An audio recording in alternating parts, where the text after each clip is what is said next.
ولكن ليطمئن قلبي. سوآتهما يعني ايه؟ يعني الشيطان كان عايز يعريهم بأي طريقة. يعني هدف الشيطان ايه؟ تعرية آدم وحواء. ايه ده؟ خلي بالكم الحتة دي خطيرة جدا يا جماعة. الحتة دي بتتكلم على حاجات في منتهى الخطورة في عصرنا اللي احنا عايشين فيه. يعني هدفك ايه يا شيطان؟ يعري آدم وحواء. ليه؟ ما هي الآية كده. هو الشيطان عرف ان هم لو أكلوا هيتعروا. ليه عرف؟ لأن ربنا قال له إن لك ألا تجوع فيها ولا تعرى.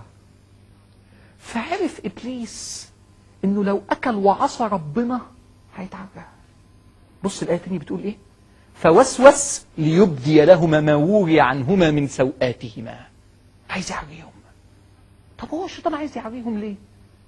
الكلام في منتهى الخطورة يا جماعة. عرف إبليس إن أسهل وأسرع طريقة للإفساد العري. سامعين يا بنات؟ سامعين يا ستات؟ سامعين يا شباب؟ إبليس بيفكر إزاي؟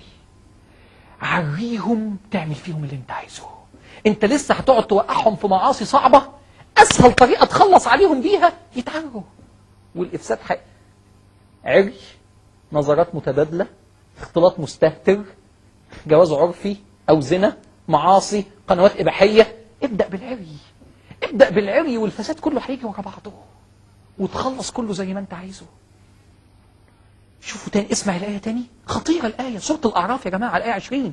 فوسوس لهما الشيطان ليبدي لهما ما وري عنهما من سوآتهما. طب تعالى كمل بقى. هتبص تلاقي الآيات كلها ماشية معانا في موضوع العري. بص الآية 22. فلما ذاق الشجرة حصل إيه؟ بدت لهما سوآتهما. اتعروا. طب بص الآية اللي بعديها. وطفقا يخصفان عليهما من ورق الجنة. عايزين يغطوا نفسهم بأي طريقة، مكسوفين. في ناس ما بتتكسفش، في ناس بتتفرج على قنوات إباحية، وفي ناس بتبقى فرحانة، رجالة بتبقى فرحانة ان مراتها تظهر وهي متعرية ويفتخر بكده قدام اصحابه انه بص مراتي جميلة ازاي ولابسة ازاي. انتوا واخدين بالكم الآيات ماشية ازاي؟ الآية 20 فوسوس لهما ليبدي. الآية 22 فلما ذاق الشجرة بدت لهما سوآتهما. الآية 23 الآية 22 برضه وطفقا يخصفان عليهما من ورق الجنة.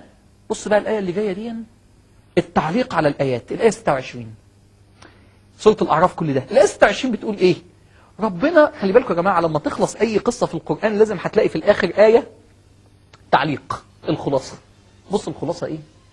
يا بني آدم قد أنزلنا عليكم لباسا يواري سوآتكم وريشا. مفهوم؟ اوعوا العلم، غطوا نفسكم.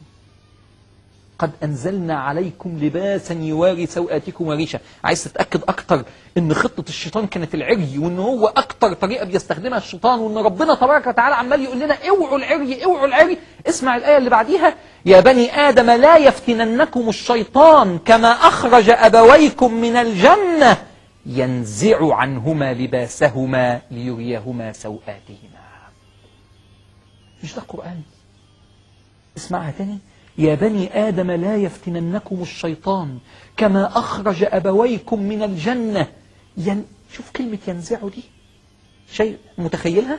متخيل الشيطان وهو بيقلعها، وهو بيقول لها البسي المايو قدام الرجال وانزلي قدامهم. متخيل الشيطان وهو بيقول لها البسي الميني جيب واعملي كذا. متخيل الشيطان وهو انت متخيل ايه الموضوع؟ الموضوع ان الشيطان عارف ان العري ده اللي بيخلص، وان العري اسهل واسرع طريقه للافساد. وعشان كده الايه قامت قايله كده. يا بني ادم لا يفتننكم الشيطان كما اخرج ابويكم من الجنه. يفتنكم ازاي؟ ينزع عنهما لباسهما. كأن اسهل طريقه، كأن ربنا بيقول بدايه الفتنه بتاعت الشيطان ينزع عنهما لباسهما. شوف حركته وهو بيشد الهدوم، وهو بيشدها من البنت، بيشدها من الست. ينزع عنهما لباسهما ليريهما سوآتهما. ايه الموضوع؟ الحقيقة يا جماعة في حاجة عجيبة جدا. العجيب ان دي طريقة الشيطان في كل زمان ومكان على ممر الأزمان.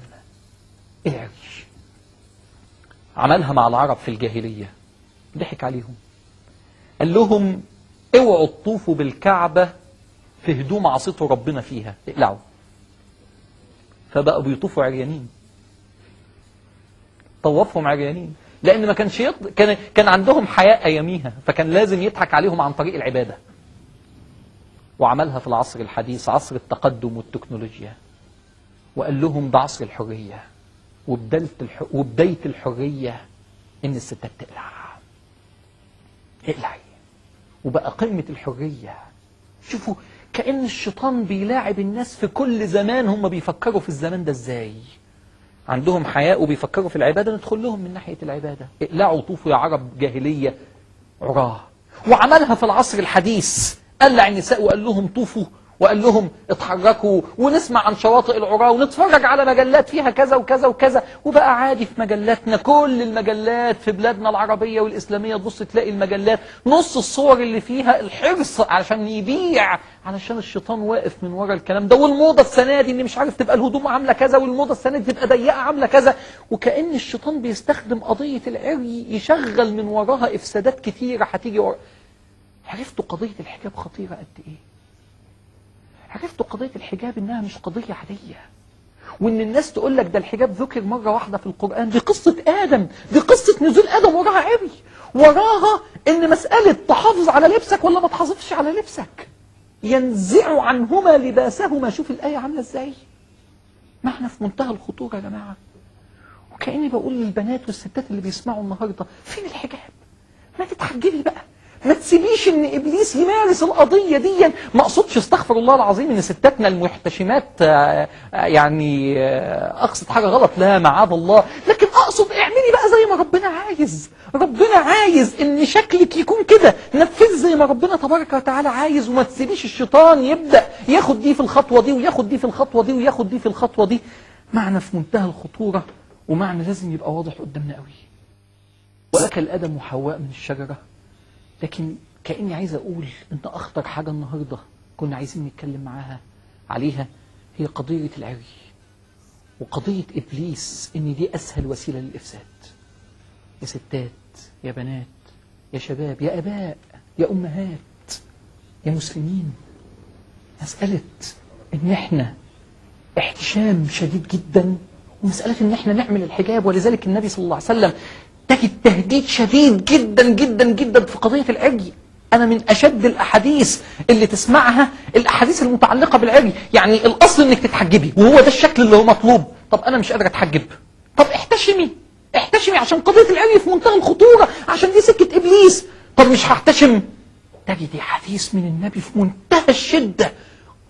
النبي صلى الله عليه وسلم بيقول: صنفان من أمتي لا يدخلون الجنة ولا يجدون رائحة الجنة، وإن رائحة الجنة لتشم من مسيرة 500 عام. هتبقي أبعد عن الجنة من 500 سنة.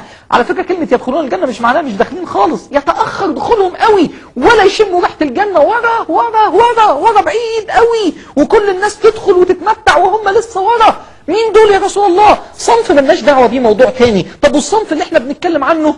ونساء كاسيات عاريات، لأن دي سكة الشيطان.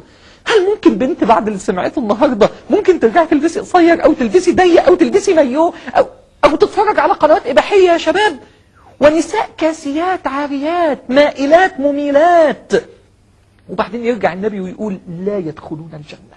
شوفوا هيعيد نفس كلامه الأولاني تاني: ولا يجدون رائحة الجنة، وإن رائحة الجنة تاني لتشم من مسيرة 500 عام. ليه؟ لأن هي دي سكة الشيطان اللي بيستخدمها لإفساد الأرض في كل زمان ومكان، ويدخل لكل جيل باللي يناسب الجيل دون علشان يبدأ التعرية، وهو عارف إن بعد التعرية هتحصل المشاكل كلها. ارجعوا النهاردة لسورة الأعراف، هتلاقوا من الآية 20 للآية 26 جت كلمة العري أو السوءة أكتر من 5 مرات. 5 مرات في صفحة واحدة من القرآن، 5 مرات.